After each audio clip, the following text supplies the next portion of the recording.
আসসালামু আলাইকুম ওরহমাতুল্লাহ। কুরবানির ঈদ শুধু আনন্দ উৎসবের দিন নয়, এটি আত্মত্যাগ, আনুগত্য এবং এক মহান ইবাদতের সময়। জিলহজ মাসের 10 তারিখে কুরবানির মাধ্যমে আমরা আল্লাহ তাআলার সন্তুষ্টির জন্য পশু জবাই করি। এই ইবাদতের রয়েছে অনেক ফজিলত ও গুরুত্বপূর্ণ বিধান। আজকের ভিডিওতে আমরা জানব কুরবানির আগে কিছু করণীয় আমল, যা আমাদের এই ইবাদতকে আরও পরিপূর্ণ ও বরকতময় করে তুলবে ইনশাআল্লাহ। কুরবানি একটি গুরুত্বপূর্ণ ইবাদত। সামর্থ্যবান মুসলমানদের জন্য এটি পালন করা সুন্নতে মুআক্কাদা।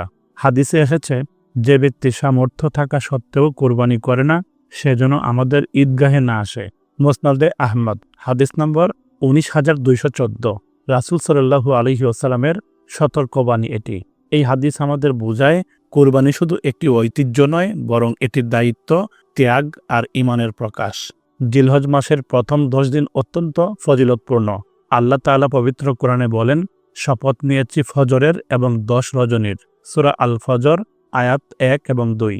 ইবনে আব্বাস রাদিয়াল্লাহু আনহু বলেন, এখানে 10 রজনী বলতে জিলহজ মাসের প্রথম 10 রাতকেই বোঝানো হয়েছে। এ সময় বেশি বেশি ইবাদত করা, কোরআন তেলাওয়াত, নফল রোজা, জিকির ও দোয়া করা অত্যন্ত সওয়াবের কাজ।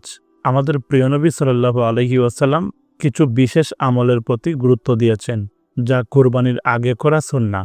তিনি বলেন, যে ব্যক্তি কুরবানি দেওয়ার নিয়ত করেছে, সে যেন জিলহজ মাসের চাঁদ দেখার পর থেকে কুরবানি না দেওয়া পর্যন্ত চুল ও নখ কেটে না ফেলে।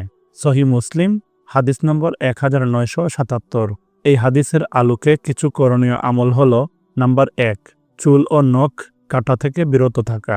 জিলহজ মাসের নতুন চাঁদ দেখা যাওয়ার পর থেকে কুরবানির পশু জবাই করা পর্যন্ত চুল, দাড়ি, গোঁফ, নখ এবং শরীরের অন্যান্য পশম না কাটাই উত্তম।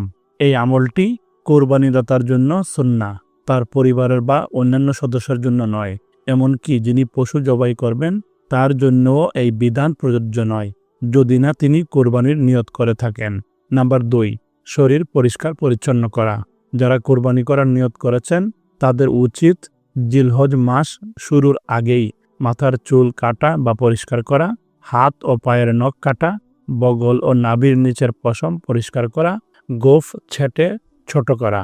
এগুলো সুন্নতে ফিতরা এবং পবিত্রভাবে কুরবানি করার প্রস্তুতির অংশ। নাম্বার 3, রুহানি প্রস্তুতি গ্রহণ। এই সময়ে বেশি বেশি তাওবা ইস্তেগফার করা, গুনাহ থেকে বেঁচে থাকার চেষ্টা করা, সালাত আদায় করা, দুরূদ শরীফ ও জিকিরে মগ্ন থাকা।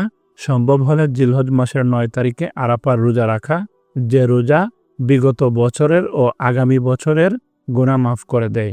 এছাড়া নারীদের জন্য করণীয়: নারীরাও যদি কুরবানির নিয়ত করেন, তাদের ক্ষেত্রেও একই বিধান প্রযোজ্য। চুল ও নখ না কাটা এবং পরিষ্কার পরিচ্ছন্নতা জিলহজ মাসের চাঁদ দেখার পূর্বেই সম্পন্ন করা। তবে নতুন জামা কাপড় পরা, সুগন্ধি ব্যবহার করা, মেহেদি লাগানো ইত্যাদি বৈধ এবং এগুলোতে কোনো নিষেধ নাই। এই সময়ে গরিব ও অসহায় মানুষকে সাহায্য করা, কুরবানির পরিকল্পনায় তাদের জন্য একটি অংশ রাখা, এটি আল্লাহ তাআলার সন্তুষ্টির অনেক বড় একটি উপায়। কুরবানির গোশত নিজের জন্য তো অবশ্যই রাখতে হবে, সাথে গরিব আত্মীয়স্বজন এবং গরিব মিসকিনদের জন্য রাখা উত্তম। তবে অতিরিক্ত একটি সুসংবাদ রয়েছে, সেটি হলো, একজন ব্যক্তি যদি কুরবানি করতে সামর্থ্যবান না হয়, তবে সেও যদি এই 10 দিনে নিয়তের সাথে চুল ও নখ না কাটে এবং অন্যান্য সুন্নাহগুলি পালন করে, তাহলেও আল্লাহ তাআলা তার প্রতি দয়া করে কুরবানির সওয়াব দিয়ে দেবেন ইনশাআল্লাহ।